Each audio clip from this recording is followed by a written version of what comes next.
So February, you're laid off. Between February I'm, and September was like this soul searching period, essentially, to identify what am I going to do.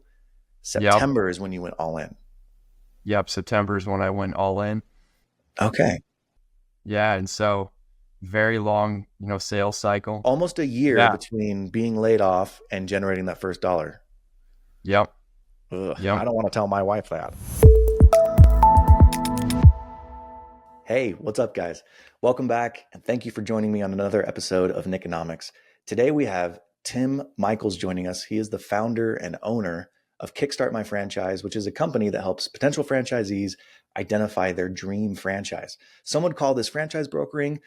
I call this franchise matchmaking, but whatever you call it, don't call it mid, as the kids say, because this year, in its first 12 months, Tim is going to do over $300,000 of revenue and over $200,000 of net income. And while that's impressive, and he walks us through exactly how he did that and what his business is, I think for me, the really special thing about this episode is Tim opens up about the emotional difficulties of being an entrepreneur and starting a business. During the 6 months in between being laid off and incorporating his business, Tim starts dealing with some feelings of self-doubt. He's mid-30s. He's got an MBA from a prestigious school. He's got 3 kids, and he starts seeing his friends and former colleagues become partner, become vice president, buy expensive cars, take nice vacations. And he starts asking himself the question that all of us face at some point as an entrepreneur. Should I just get a job? Should I drop this and take care of my family? And Tim openly and candidly speaks about how he dealt with that question, how he persevered through it, and how he ultimately came the other side. I'm grateful for his insights into this, and I think that you will find a lot of value from this conversation, less on the business side, although that's incredibly fascinating, and more on the psychological side of being an entrepreneur and starting a business. You don't want to miss this one. Really, you don't want to miss this one. If you enjoyed this episode, please, you know what to do. Like, subscribe, share with a friend who has the entrepreneurial bug. But with that, let's just hop into the show. Okay, guys, we're going to get back to the show in just 1 second. But first, a message from a sponsor who is me. Oh, it's me because I'm doing the show for free. Listen, I want to give you $100. All you have to do is this. Go to Apple or Spotify. Give me 5 stars. Write a review. Screenshot that review, send it to me, nick@cofounders.com, and you will be entered to win a $100 Amazon gift card. Every 4 episodes, I am going to choose a winner at random, and I'm going to do this 5 times. $500 for 5 stars. I just made that up, and it's what I'm calling it. Please go to Apple or Spotify, leave a review, screenshot it, send it to me, nick@cofounders.com, and you'll be entered to win a $100 Amazon gift card. All right, let's get back to the show. All right, Tim, welcome to Niconomics. Stoked to have you, man. Excited to be here. For those who don't know you, why don't you give us just a brief introduction of what your business is and how you make money? Sure, happy to. So Tim Michaels, name of my business is Kickstart My Franchise. So we are a franchise brokerage. So essentially the way I always describe that to people is we are like real estate agents, except for franchises. So let's say you're an entrepreneur, you're sick of corporate America, you just got laid off, you're trying to figure out what's next. You can come to me. I'll talk to you, ask you a bunch of questions, and then essentially recommend different franchise options. If you end up going through the process and purchasing a franchise, that franchise will send me a commission. So typically, if I were looking for a business, I might go to a brokerage or Biz Buy Sell or a specific broker, and I'd say, hey, I'm looking for a business. What businesses do you have for sale? You are sort of that, but you have this other layer of all of the franchises. So you're almost playing matchmaker as well, where you're like, okay, you want a franchise? Tell me about yourself. I'll place you with somebody. Is that kind of how it works? Yeah, exactly. There's 4,000 different franchises out there in the US. So it's very overwhelming. When you start going on these different websites, Franchise Gator, different portals, hundreds and hundreds are listed there. It's very hard to tell which ones are actually making money, which ones are growing. So I can help shorten that process, shorten the funnel for you, and take it down to maybe 5, 10 different brands that you look at versus 4,000.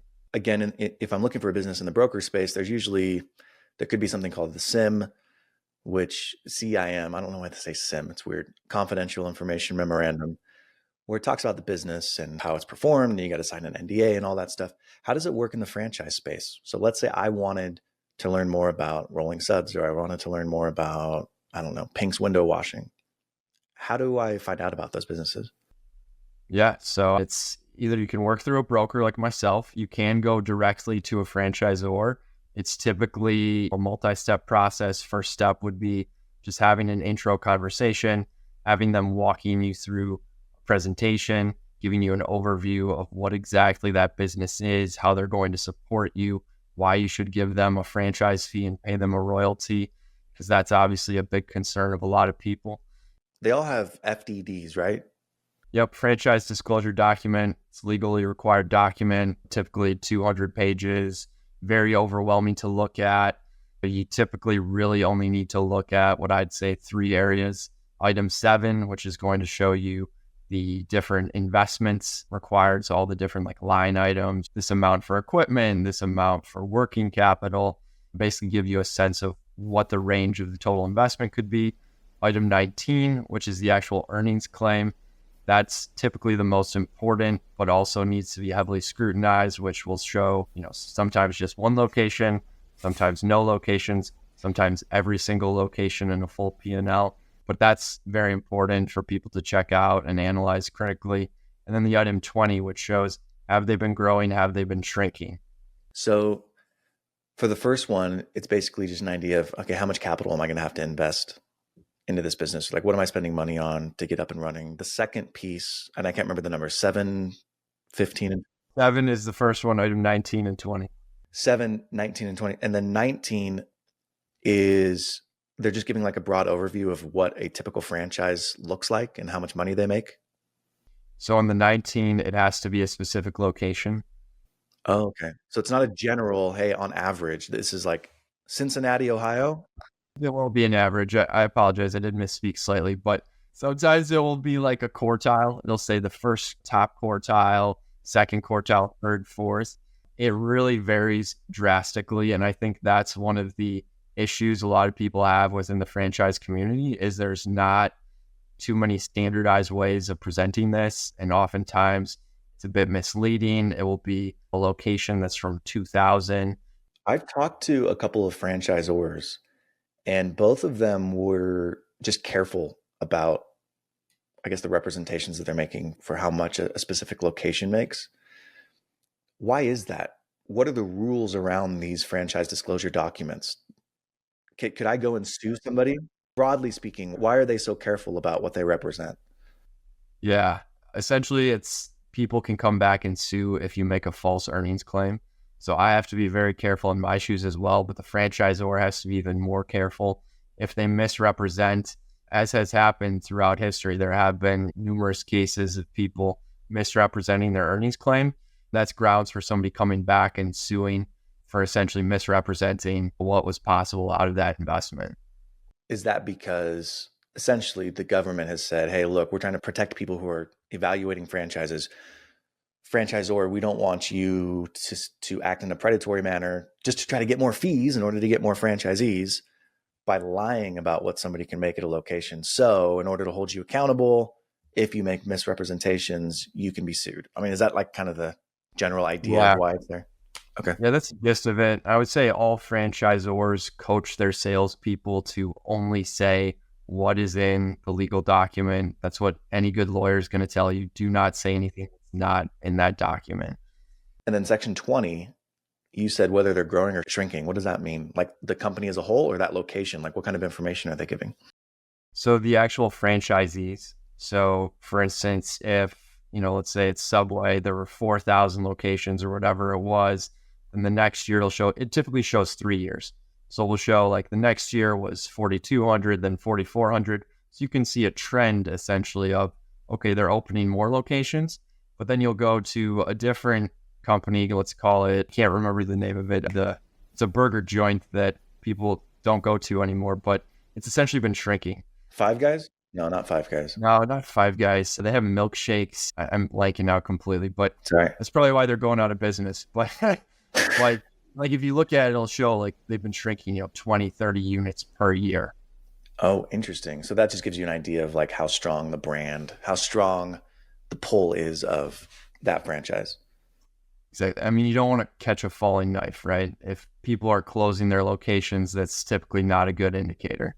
I've always found it interesting in the franchise disclosure documents that they also get into specifics of like how the business operates. I almost feel like, why are they publishing this? That like people could just go and copy it and start their own similar business. There's definitely a lot of good information in there. If somebody wants to circumvent the whole franchise route, you can definitely glean a lot of info from looking at those. The franchise disclosure documents, they are public, correct? They have to be made public. Yes, they are public. Where would you go and get them? Like, do you just Google it and find it, or are there specific places you have to go? Do you have to pay money for them? Yeah, so I always go to the state of Wisconsin's website. They have, I'd call it 80% of the disclosure documents up on their website. So you just search for the company name, and you can find it on there. I find it wild, but I have clients all the time who are paying different services like $50, $70 for an FDD when you can just go online and get them for free.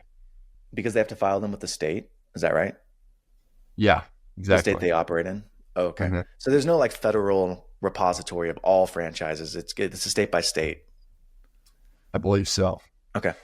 Well, I just always think like maybe this is just the enterprising person in me, or I'm like, I would just like to go see if I'm interested in a business, look at a franchise, because the franchises just do a really good job of building the cookie cutter approach, the systems necessary to then scale.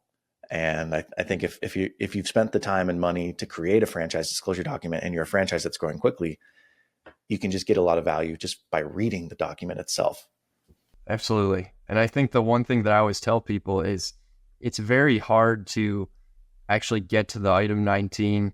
You have to like go through many rounds of different conversations with the franchisor in order to just get to the item 19 typically. If you go What do through you them, mean? you can go online because typically they're going to give you a presentation, they're going to do a territory review with you, and then they'll share the full disclosure document with you. So Oh, oh, it's oh, really oh. important, like most people don't know where that website is, and it is a little hard to find the state of Wisconsin's website and go to the actual thing. So if you come to someone like myself, I've already looked at all those item 19s and I've discarded the ones that weren't personally attractive to me. And so that's a way of streamlining the process for people. How did you get into this? Like, how did this, your business, and what's it called again? I'm sorry. It's called Kickstart My Franchise. Kickstart My Franchise. It's been around since September of last year. Where did the idea to start this come from? Yeah, so I was in franchise brokerage since 2012, but it was more of a side hustle. I got into this business after I had a failed futures trading career. Did it for about 3 years. I was trading the night shift, doing all these different things, and just didn't really pan out how I wanted it to. Were you working for a large brokerage? Were you working for a, I don't know, a finance company that trades in futures, or was this like on the side you were trying to do futures? Yeah, so it was smaller proprietary trading firms. So not the big names like UBS or Goldman, but Sure. smaller firms that people in the trading community would probably recognize. But essentially, it just didn't work out. And so wanted to do something else. There was actually a picture of a guy who owned multiple Jimmy Johns in the trading room of one of the places. And so that's kind of what got my wheels turning about, this is something interesting where you own 5 Jimmy Johns and you just sit on that investment and have a great lifestyle. And so that's what initially was the dream or catalyst for me looking at these different things. And at the time, I bumped into a franchise broker and thought it was an interesting way to like look at all these different businesses before jumping into something. So I started back in 2012, but then went back to business school and did a bunch of things. And I always had this idea in my head of sort of doing a Redfin, except for franchise. And so that's what really differentiates us from all the other brokers out there, is that we're going to actually share a portion of our commission after closing with our clients. So they're going to get a few $1,000s back in their pocket, somewhere up to $10,000 just for working with us. You've been interested in this space for 14 years, 12 years-ish, but you just started the business last September. What was the catalyst to actually start the business? Yeah, so I was head of strategy and M&A for a private equity-backed company, and I got laid off the day after the Super Bowl. Oh my gosh. So it turns out the intern meeting was not to discuss the actual summer intern program. But I spent 6 months, call it, trying to figure out what I wanted to do. Did I want to go back and get another corporate job? And I just couldn't find anything that really appealed to me. And I just had always had this entrepreneurial itch.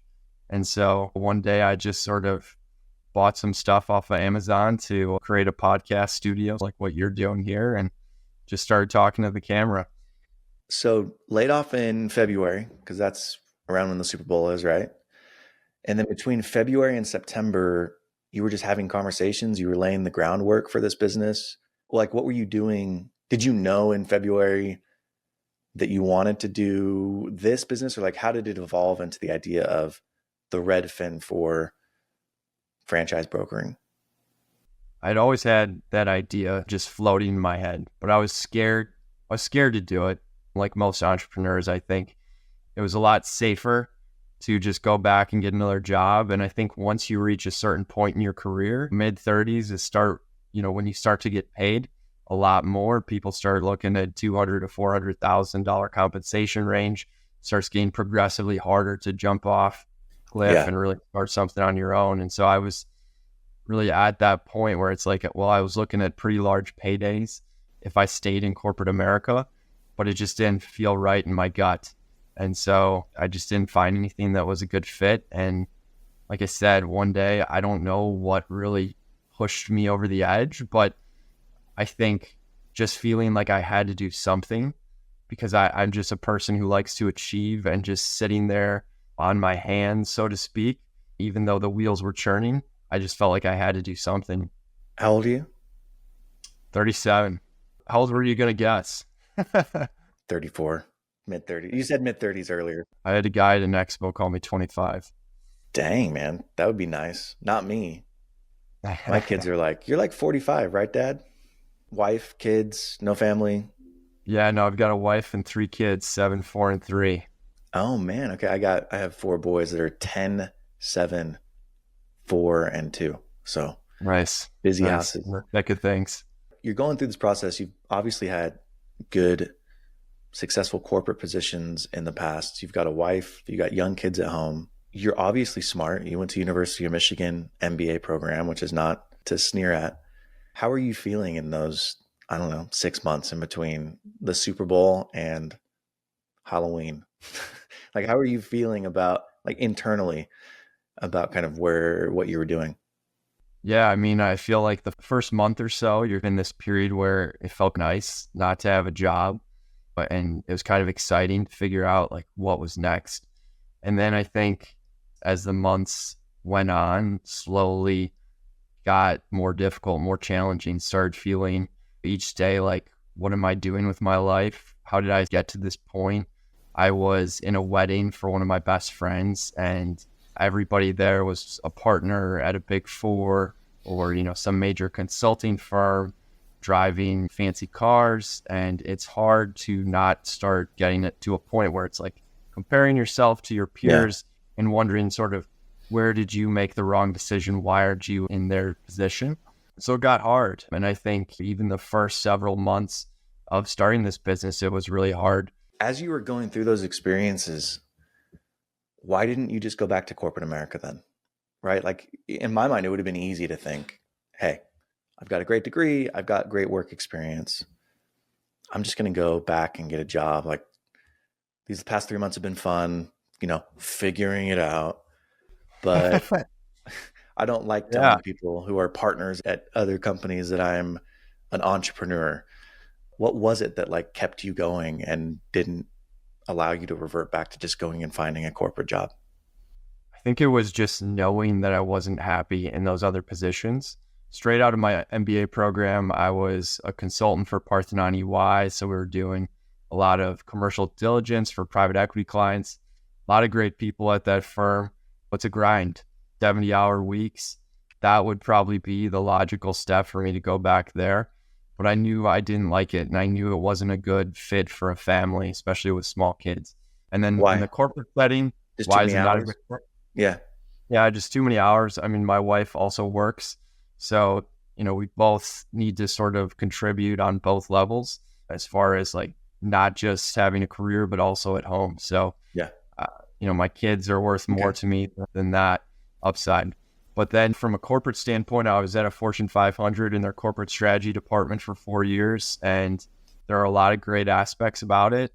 But quite honestly, I was bored. It was sort of the opposite of what I had experienced in consulting, where I was probably working realistically 20 to 30 hours a week just because I was pretty efficient and I could get my job done. And Fortune 500 company, it's a slow moving machine. You can get lost within it and nobody really tracks it that well. But I wasn't fulfilled, and I kind of felt the same way where it's like, what am I doing with my life? It's interesting. I'm going through a similar phase at the moment. Okay, guys, we're going to get back to the show in just 1 second. But first, a message from a sponsor who is me. Oh, it's me because I'm doing the show for free. Listen, I want to give you $100. All you have to do is this. Go to Apple or Spotify. Give me 5 stars. Write a review. Screenshot that review. Send it to me, nick@cofounders.com, and you will be entered to win a $100 Amazon gift card. Every 4 episodes, I am going to choose a winner at random, and I'm going to do this 5 times. $500 for 5 stars. I just made that up, and it's what I'm calling it. Please go to Apple or Spotify, leave a review, screenshot it, send it to me, nick@cofounders.com, and you'll be entered to win a $100 Amazon gift card. All right, let's get back to the show. Last June, I sold the last of the companies that I was kind of working on. And then I stayed on with the company that purchased for 8 months, I guess. And it was fine. But I got to the point where I'm like, I can't do it. And so in February, for the first time ever, I am without a W-2 income. And so like even in the businesses that I owned, I still had a W-2 that I was paying myself. And it's June now, right? I'm coming up on 4 months of not having a job, and my wife is much more conservative than I am. But it's for her, it's like getting to that point of like, okay, what are we doing? It's not that like we're good. It's not that we need cash right now, but I'd like to see some type of evidence that this is moving in the right direction. So what's happening? And I'm going through that personally, right? Because like I'm really invested and I believe in what I'm doing, but I haven't yet seen or found the way to generate the income. And I want to be able to show my wife that like, I'm not just dinking around on YouTube all day. I really am trying to build something that will allow us to have the lifestyle that we want moving forward. So I'm kind of like in that phase that you were, very similar, right? February of this year, right after the Super Bowl. For you, it was right after the Super Bowl.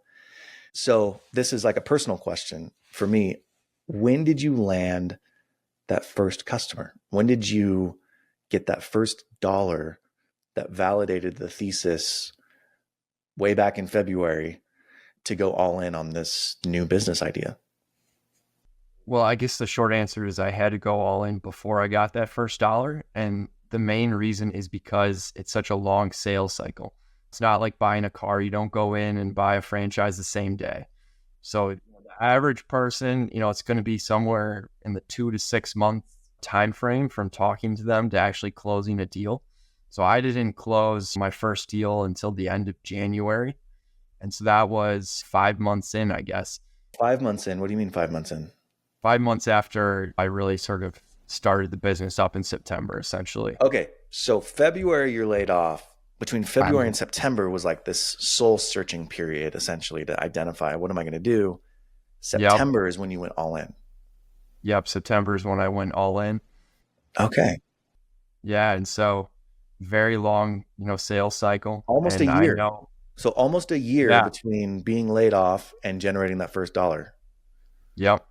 Ugh, yep. I don't want to tell my wife that. So I did have a few side consulting gigs that brought in a little bit of revenue, just more on the strategy consulting side, which helped, pay a few bills. But yeah, more or less, there wasn't anything coming in. Wow. Congratulations, man. To have the conviction to continue to do that when you've got young kids and a family and geez Louise, balls of steel, Tim. I mean, it puts a lot of pressure on everything, right? I mean, especially with kids, 3 kids in daycare at the time. That's a big bill right there. How are you living? Just off of savings? My wife she works for PwC, so, I'm very thankful for that. So January comes in. This is January 2024? Yeah, January of this year. Yep. Okay, so January comes and you finally get paid your first dollar. Amazing. Tell us a little bit about the business. So, how does it work? How are you currently acquiring customers? Yeah, so acquiring them through a lot of different channels. There's all these different paid portals, like Franchise Gator, Franchise Opportunities, where you essentially pay them $30 to $50, sometimes $60 per lead. Oftentimes, you can't even get a hold of the person. So you'll sit there, maybe get 5 leads in a day, pay $200, and maybe you'll speak to one person. Maybe you won't. And Wow. so there are many long days where, especially early on, where it's like, well, I just spent another $200, just spent another there.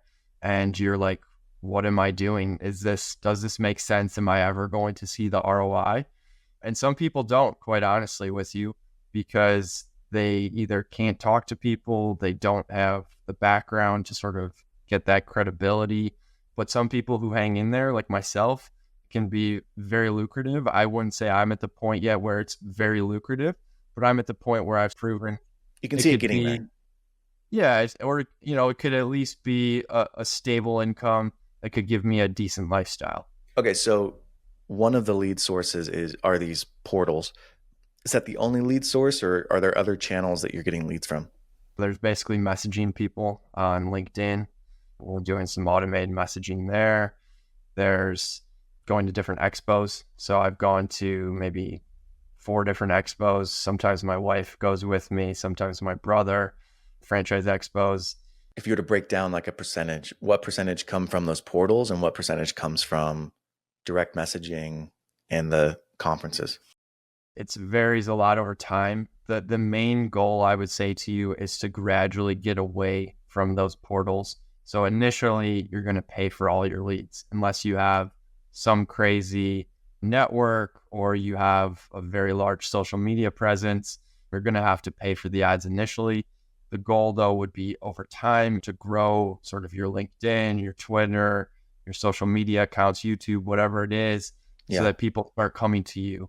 That's when things really flip, but it's very hard to sort of last long enough to get to that point, if that makes sense. Yeah, no, totally makes sense. And I realized I didn't answer your question. So about the percentages. Oh, that's okay. Yeah. But essentially it starts out very high paid and then over time starts to shift. So are you experiencing with any SEO, paid, pay-per-click? I'm trying to think of anything else. Any of those traditional digital marketing channels and funnels? Not a ton. I would say I've started doing some Facebook ads, Facebook leads. Again, very hard to get a hold of people, even after they fill out the forms that you call. It's a very low percentage that actually pick up the phone. I would say this is an endurance game. It's not for somebody who needs to make a sale immediately, because this is a long game. Let's just stick with the portals for now. From the portals, how many leads does it take to turn into a customer? Do you know those numbers? I would say for the portals, if you have the right setup and everything, you could probably do 1 out of 200. 1 out of 200. And how much are you paying per lead? It depends, somewhere in the $40 to $60 range. So I would say on average, it's probably going to cost you $8,000 to $12,000 for one sale. Holy crap. Seriously. Yeah. If you're starting out a business like this, you do need capital to get started. Yeah. And I think that's one thing that some of the networks are maybe a bit misleading about. If you go on and you see, I'm a part of a network and most people are, because essentially they come with all these pre-existing contracts. Most of the networks will tell you, oh, put in 25, 30,000 for the initial investment to pay us, basically to let you in the network. And then you're just going to start selling these things. You can spend 1,000, 2,000 a month. I think in reality, you have to spend more like 5,000 plus a month to have a realistic chance of this turning into something. Okay. So tell me about the, I guess, value of a customer then. If you're spending 10 to 12 or $8,000 to $12,000 just to acquire a customer, what's the typical LTV of a customer? If a customer actually goes through and buys, right, then average commission, you're probably looking in the $30,000 to $35,000 range. How does that work? Is it a set fee per franchise, or is it a set like percentage? Like, is there an industry average for what's typically paid to franchise brokers? I would say the industry average is about 30,000 for one location, one territory, and then $10,000 for each additional territory. Oh, okay. So you are incentivized to have them purchase more territories, essentially. Yes. Yep, absolutely. Wow. Okay. So still, you're looking at a 30 to 10, a 3x return on ad spend. That's not great. You're making money. I'm not saying you're not making money, but some of these businesses that I've spoken to are like, oh yeah, we 10x our ad spend, return on ad spend. No, relative with some other industries, certainly. I'm sure there are ones with better returns out there. But this is much higher ticket, right? Like those ones may have a 10x and it's a $50 item, but this is a $35,000 item. Do you need any special certifications or like to be licensed in order to do this? Or like, could I just decide I'm gonna spend 10 grand this month, find a lead and make 35 grand? So there are a few states where you have to register. I think I want to say it's like Washington, and I can't remember what the other one is, but you have to fill out some paperwork. Outside of that, it's a little bit like the Wild West. Really? Yeah. I think they've started to introduce some legislation like out in California and stuff where they're going to make brokers. California introduced legislation? I'm shocked. I don't believe you. Just kidding. Yeah. But yeah, for the most part, there's pretty low barriers to entry. Okay. Let me just I want to push on this a little bit. Could I today decide I'm going to start spending $10,000 a month? I get a customer. They go through the process. Like you said, it's a long sales cycle. So let's just say 2 months down the road, they actually make the purchase. And then a franchise is going to wire me $35,000. Or like, do I have to go through an accreditation process with the franchises? Like, do I have to get registered with them? Like, what is there I don't know, even administrative process where I have to get up and running? You would at least need to sign referral agreements if you didn't go through a network. So I'm a part of a network called FranServe. What's it called? Essentially, it's called FranServe. Okay. There are probably 5 to 10 main networks out there, all have slightly different tweaks as far as the pitches are concerned. But essentially, being a part of one of these networks gets you all those contracts. So you don't have to go around and sign 800 different contracts. It gets you up to speed very quickly versus if you just start today yourself, it'd take a while to sign those contracts, figure out, everything. The other thing is on the back end, like if you were my candidate and I was talking to you, I could run, 20 different territory checks at one time with one click of the button. What does that mean? Sorry, I don't know what that means. Yeah, so a territory check would essentially mean me verifying that your area of interest, your zip code, whatever part of the country you're interested in is available. There's not an existing franchisee there, or that franchisor has the right to do business there. Oh, is that public? Or do you have that access because you're part of FranServe? It's not public typically. I mean, some websites will show you like hot maps, but typically it's not public. That's interesting.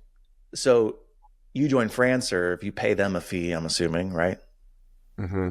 Yeah, there's an upfront fee, and then they take an additional 5% off the top. Oh, they take a 5% of the referral fee. Okay. How much is the fee to get started in FranServe? Don't want to misspeak. I believe it's around 25,000. This is interesting. So there's not necessarily barriers to entry from a regulatory standpoint, although some states do have them. But it costs a lot of money to get started in this space. And you have to have a network. You need a bit of capital. Ideally, you would have more of a white collar background because those are the people with capital to typically invest in franchises. Wow. That's really blowing my mind. I had no idea about this space. Am I creating a competitor? No, I don't want to build anything, man. It's funny. I have these conversations a lot with Chris in particular, and we're both like at the point where we know the operational headache it takes to scale something up. So anything that we're attracted to, we also know the flip side, which is like, it's going to take a lot of time and energy, more than you thought, in order to get scaled up. For this space, like, what does the closing look like? You finally get somebody on the hook and they're interested. how much liaisoning are you doing in between them and the franchise? Like, are you doing a lot of, hey, tell me about yourself, qualifying them and then making the recommendations? Yeah, it's mainly on the front end. Ideally, you're going to stick with that candidate throughout the entire process and help them with things like funding, finding attorneys, just helping them as far as being a resource to bounce ideas off of. One thing, I'm constantly coaching my clients on is you need to do franchisee validation. You need to call 5+ people who are already going through this franchise to see, are they happy? Are they making money? Because there are way too many people who just like the sales pitch, jump into a brand, and then 2 years later still are just breaking even or have some other horror story. How much time do you spend, would you say, on average per client from lead to close? Is it like a couple hours a week? Is it less than that? What does it look like? It really varies on the client, honestly. I have some clients who refuse to talk to me after the first recommendation and they still end up closing. I have other clients who will message me, they'll text me several times a day, and it will be ongoing for 3-6 months. So highly variable.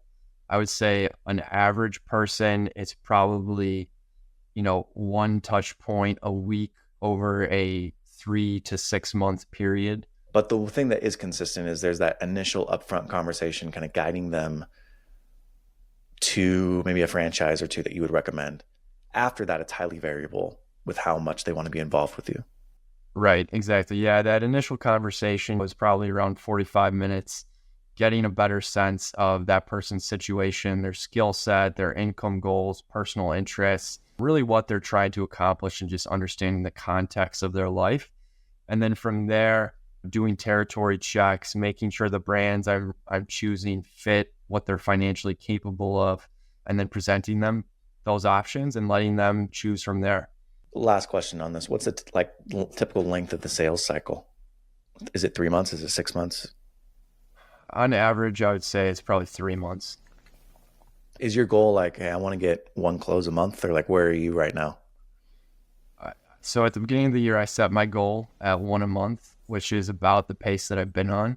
Nice. I would say the end goal would be 2 a month, because that's really when your income can start taking off. Mm-hmm. But right now, for this first year, 1 a month. Let's say you get 35,000 and you've spent 10,000. So you got $25,000 left over. Cool. That's great per month. But you've also got the 5% fee that you're paying to FranServe, which takes off, what is that, 1,750. So now you're down to like 23,000, let's just say. And then you're also giving a portion in your model, you're giving a portion of that back to the franchisee, correct? That's correct. Yeah. What percentage are you giving back to the franchisee? I don't disclose an exact percent. All right. Let's say that, the average, if somebody buys one territory, on average, it's going to be around $3,000 that they're going to get back from us. Okay. That scales up all the way to 10,000, but it's directly tied to sort of the commission structure on the back end. Cool. So essentially, $20,000 is going to be your gross margin per lead. That doesn't include, not per lead, excuse me, per customer closed. That doesn't include all the time that you've spent with people who didn't end up closing. It doesn't include all the time and energy you've spent qualifying them, recommending them, all the administrative work and burden, et cetera. So, I mean, your net margins are probably closer to the $10,000 to $15,000 per close range, which sounds like a lot of money, but in the grand scheme of things, it's $100,000, $150,000 a year. That's why you're saying 2 a month is really where you get to the spot where you're making real, consistent, good money. Yeah, I mean, the other thing to factor in there, though, is most people are going to buy more than one territory. So if you sell a 3-pack, which is, standard, what I'd say for most people is 3-pack, then you're looking at closer to a $50,000 commission. If you found that person via social media, it was free. Yeah, true. There is a huge sort of spectrum as far as like what it can look like. Well, this is fascinating on the business stuff. Thank you for being transparent and answering my questions. I have some rapid fire questions to wrap up. Are you good with that? I'll try. Okay. 9 months in, what do you love about this business? Just meeting people who want to, start their own thing. And I just relate to that a lot. What do you hate about it? all of the cold calling, essentially, where people just don't answer the phone, the constant, not knowing if the deal is going to close. There are several times where it's like, is this $50,000 deal going to close or not? And you might have two deals that don't close and two deals that do close, and suddenly it's a $100,000 swing. Insanity, man. For you, a lot of people are jealous. Like, we're just, grass is greener on the other side. Like you said, you go to the weddings and it's like, man, it must be nice to be a partner at your firm. And as you sit here in 2024, what businesses or what industries are you the most jealous of right now? I'd say roofing. Roofing just seems to take off. Like, there's several people on X, for instance, who've scaled 5 million plus businesses, it seems like, overnight. And from all the numbers I've seen and talking to people, roofing can be scaled very quickly. If you have 2 hours in your day, no kids, no work, you can do whatever you want. What are you obsessed with right now? Where does your mind drift to in the moments where you're not required to be thinking about anything? I feel like I don't have those moments. But if I did, I'd probably just be thinking about golf, honestly. Golf. Okay. Yeah. Are you a golfer? No, not really. But, I could shoot like 94. It's better than me. That's like my front nine score. What advice would you give to yourself 10 years ago? 10 years ago, I would say go start something. I think people in their 20s, you have very little commitments. Even if you're married, you can take those risks if you don't have kids. Once you have kids, everything changes. It becomes a lot more difficult. Like, for me to jump off the cliff and do this with 3 daycare bills and a large mortgage, a lot more difficult than if I had done this in my 20s when I was living in a condo or paying rent. So take those risks. It's good advice. Well, Tim, this was a great conversation. Thank you for being open and candid with things. Where can people find you, follow you along? Where's the best place? Twitter, probably, Kickstart My Fran, or you can email me, tim@kickstartmyfranchise.com. All right, Tim, this was great. Can't wait to check back in with you in a little while to see how the business is doing, and we'll talk soon. Yeah, appreciate your time. Thanks, man. It was a great conversation. Man, I really enjoyed talking to Tim, and as I've had some time to reflect, I wanted to talk a little bit more about this idea of entrepreneurship and how we think it should be and what it's actually like. If you look at social media and you look at the posts, you always think, man, somebody bought a business and a month later they're making $100,000 a month in cash flows, because we tend to talk about our wins much more than we talk about our failures. It's just uncomfortable to talk about our failures. Nobody wants to highlight where they sucked, or the time that their wife, was disappointed in their performance, or the time that they got fired, or the time that they didn't perform at a job. Those are hard things to talk about. But Tim highlighted something in our conversation that I think is really important. In entrepreneurship, especially when you're starting a business in the startup phase, you always get to a point where you start seeing your contemporaries, your colleagues, your friends leaving you behind. You feel like, man, they're so much more successful than me. Oh my gosh, they're so much better than me. They've got partner. They bought that car. They went on that vacation. And all of us in entrepreneurship kind of come to that point where the question enters our brain. Should I just get a job?